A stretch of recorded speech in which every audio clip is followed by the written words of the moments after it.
Biden is the next commander-in-chief, but his path to the presidency isn't expected to be easy. Trump and his team are vowing to fight the election results, and there are tens of millions of Americans who voted for Trump and still support him. Mike Armstrong has more on the problems Biden now has on his plate. That is unheard of. It's illegal. Donald Trump's legal team promised to keep up the fight with a press conference held outside a landscaping company. It appears no one told them before they went out the networks had called the election for Joe Biden. Who was it called by? Oh my goodness, all the networks. Wow. All the networks. Now, it also doesn't appear the president is conceding. Before going to the golf course Saturday morning, he tweeted out, quote, "I won this election by a lot."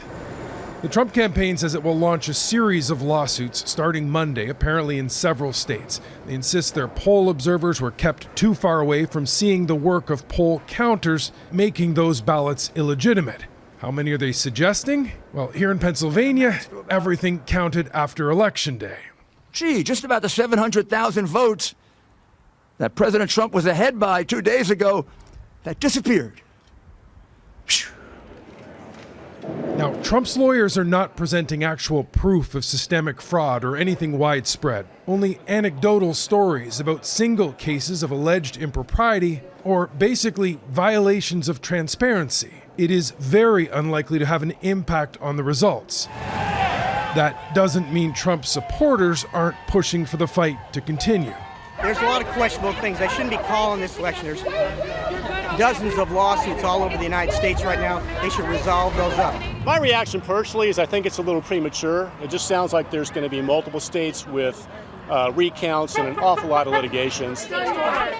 In Washington, the White House has confirmed Chief of Staff Mark Meadows has tested positive for the coronavirus. Meadows has often appeared without a mask at events. He's even refused to speak to reporters with a mask on.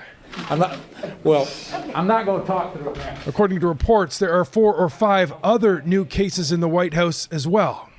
Donald Trump still has 74 days as president, and during that time, the response to the coronavirus will still fall to him.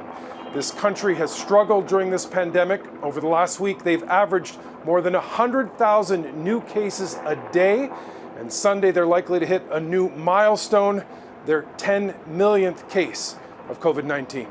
Robin? Mike Armstrong in Philadelphia. Thanks, Mike.